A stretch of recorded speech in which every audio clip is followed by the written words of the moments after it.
So not too long ago, I put out a poll. Which character would you want to see have its Picard-style spin-off? And you all done voted for Archer, but that's okay because I've got even more. I'm Trader Bubba, writer-producer, and this is Bubba Breaks Sci-Fi. You're gonna see some serious shit. So say we all. Engage.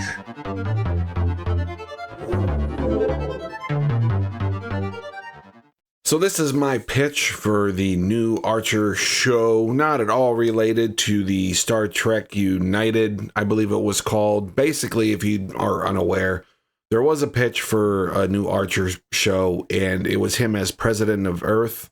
It's kind of like a West Wing meets Star Trek. But if you like this pitch, my personal favorite, and I was kind of hoping he would win, was Chief O'Brien. I made a Chief O'Brien series pitch that is available to my Patreon members. You do not have to be a monthly subscriber to watch that video on Patreon, link in the description down below. So this Archer spinoff would take place about 25 years after where we left off from Enterprise. I would not have him as president of Earth. In fact, I'd kind of have him as a retired admiral. I would start the show in deep space where a Federation ship is monitoring the border of the Klingon Empire. The ship would be captained by Captain Malcolm Reed. Their sensors are getting a hint of something on the far end of this sector deep within Klingon territory, and they can't quite make out what it is. And sure enough, all of a sudden the Klingons are going crazy. They're sending out distress calls. The shit's hitting the fan. And a nearby Klingon ship is thinking that it's the Federation and that something is up, and that Malcolm Reed's ship has sort of crossed this, what would eventually be called the neutral zone, into Klingon territory, and basically started a war.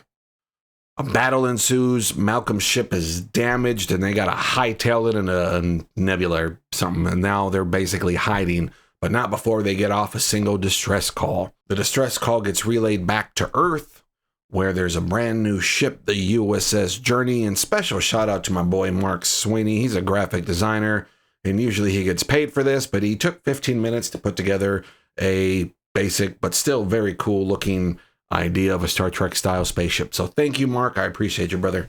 Now, this signal gets back to Earth, and retired Admiral Archer, who's probably working at the early days of what we eventually would call Starfleet Academy.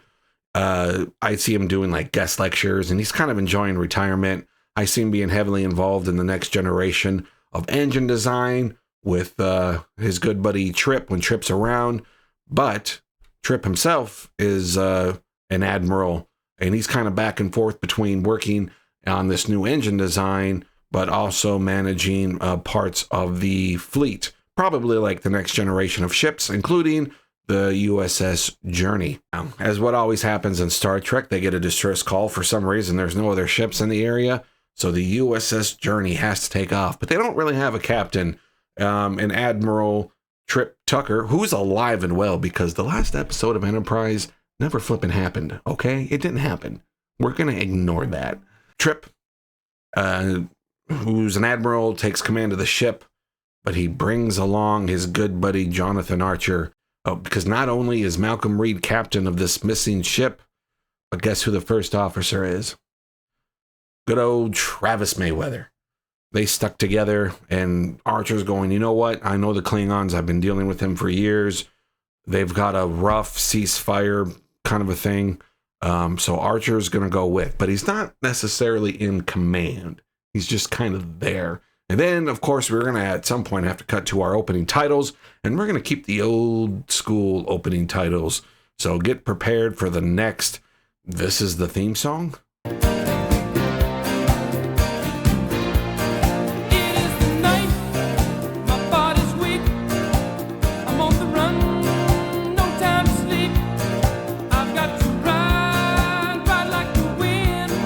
I see you. Hit that subscribe button, and I'll read to you the naughty parts of Imzadi.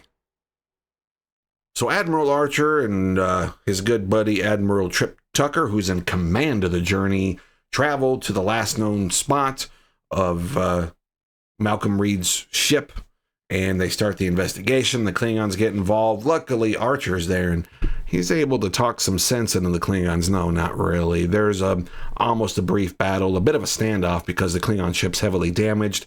It's the only one in the area, and this new ship has better sensors, and they can see, man, there is a firefight going on the other end of this space sector. What the heck is going on? Who are these Klingons fighting? Because it's not us. It's not the Federation. And this damaged Klingon ship begins to believe them, because there's no other Federation ships. The other one's hiding in the nebula. They kind of know where it's at. They're too banged up to go chasing after it. So Archer says, let's work together on this. Let me go get the ship.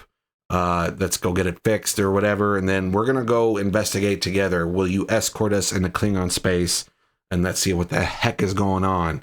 And basically what this series is going to lead up to. Now, before I say this, let me tell you something. I've read a number of Star Trek novels. Okay, I've made a few videos on some of the books that I've read. I'm not going to sit here and pretend to be an expert on Star Trek lore or what I consider secondary canon, meaning like novels, anything that's not in a movie or TV show. Is it canon? Yeah, I'll let you guys argue that. So basically, after some investigation, they find out who is fighting who on this far end of the sector, because it's not Klingons in the Federation. It's the Klingon and the Romulans. Before you know it, some Romulan Warbirds decloak, and now Archer and Tucker's ship is getting just lambasted, along with Malcolm Reed's already kind of damaged ship, and they're just trying to get the heck out. The USS Journey is forced to rescue Malcolm Reed's entire crew, get him on the ship before Malcolm Reed's ship is destroyed, and hightail it back to Federation space, where they team up with their Vulcan Ambassador to Earth, T'Pol. Now, somewhere in all of this mess, they're going to be investigating, trying to figure out, well, first of all, the Federation has never even heard of the Romulans really before this. So they're trying to figure out who they are and why they're at war with the Klingons. And basically, it's like you got two expanding empires, and they're starting to get into each other's territory. But the Romulans see the Federation as a threat. But before they can get to the Federation, they want to do some damage to the Klingons. Not necessarily take them over. Just give them a really good smack across the jaw, as it were, and say, listen, we're going to come back for you, but we're going to deal with these humans first. So stand the F down. So T'Pol and meets up with our Archer and the USS Journey crew. And she says, I'm not surprised the Romulans are attacking. We've gotten some strange cryptic messages that we can't really decode. And the computers and the universal translator isn't really working on these messages. If only they knew somebody that could work even better than the computer. Well, guess who gets to come back at that point? Hoshi, who's long since retired from Starfleet. She can get off that ship fast enough. She loves her crew, misses them, but she doesn't miss the exploration of space. She's written books. She's teaching lingual courses, probably at Starfleet Academy. And they bring her the message, and she can only decipher part of it. And all she can get is that somewhere somebody has told the Romulans that the Federation is an invading force. But who is telling the Romulans this? That is the mystery. So who is this mystery person telling the universe about humans wanting to conquer? Well, no, it's not really conquer, and they just don't think humans should be out there. Well, it's actually a small group comprised of Vulcans and humans. If you remember in Star Trek Enterprise, one of the smart things they did that I really enjoyed was the Earth was attacked by the Xindi, and a lot of humans were kind of pissed. They're like, if this is what space exploration is going to do, basically put a target on Earth, maybe we aren't ready yet. And here we are 25 years later, and yeah, the sentiment isn't as widespread, but there's still a lot of people that believe that. And when some of these people overhear Vulcans on Earth kind of expressing similar sentiments, saying that, hey, listen, things with the Klingons aren't going so well, and these humans don't even know that the Klingons aren't even the worst threat out there, they overhear this and they say, hey, listen, like, what are you talking about? Like, we're not a big fan of space travel and being a target. You guys came to us all these years ago. What aren't you telling us? And this kind of forms this sort of secret group of Vulcans and humans sort of working together for a similar cause, which is like rolling back the tide of the growth and expansion of the Federation. And when these humans are told of that there's this other empire out there, this Romulan Star Empire, they're like, oh my God, we are not at all prepared for this. How do we bring this back? And it's in communicating, whether it's maybe amongst themselves or maybe the Klingons pick it up, but somehow the Romulans have intercepted a message saying that humans are worried about Romulans, and they kind of misinterpret it as Federation expansion, like they're coming for everybody. Now, T'Pol is sort of aware of this. They don't know exactly. They're pretty sure that she knows who the Vulcan is, and she's got an idea to sort of infiltrate the group. She's got a young Padawan learner, if you will, a young boy that she's taken under her wing, who's part of the Federation sort of junior diplomatic corps or something.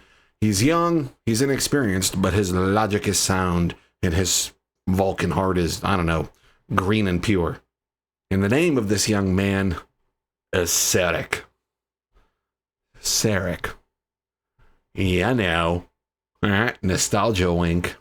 So they all gotta, work together, do some investigating, keep the Klingons freaking off their back, and try to get word to a Romulan that they're not looking to expand and conquer. And the only way they can do that is to find a Romulan and talk to them. And right now the Romulans are coming guns blazing, and they're going to have to find a way to not only survive a battle, but get word to them about what's really going on. And that is my pitch for the season 1. And whether there'd be more or not, I couldn't tell you, of Star Trek Journey, we'll call it, the continuation of the Archer saga. Hey, this video is brought to you by TraderBubba.com. At TraderBubba.com, I got all sorts of fun new sci-fi shirts and mugs, tea, okay, hot. Released the Riker Files. This is actually one of my favorites, huge seller, and I survived Wolf 359. All proceeds do go to charity. The charity does change once in a while, so come back and take a look at that. TraderBubba.com, link in the description down below. Anyway, that's where I'm going to leave off. That is my pitch for Star Trek Archer. Basically, it leads up to the Romulan War. I think Star Trek works best when it's what's out there, the romanticism of space. Unfortunately, I'm pitching this as a current streaming style show, so it's not really an episodic as much as it is, a serialized nostalgia grab. If it was up to me, I would go back to the good old 20 plus episodes. Every episode stands on its own for the most part. My favorite thing about Star Trek TNG is you can kind of put on any episode just at random and sit down and enjoy it and not miss out, not having watched the previous episode. Guys, I'm Trader Bubba. Thanks so much. Don't forget to like, subscribe. It really helps this channel grow. See you in the next video.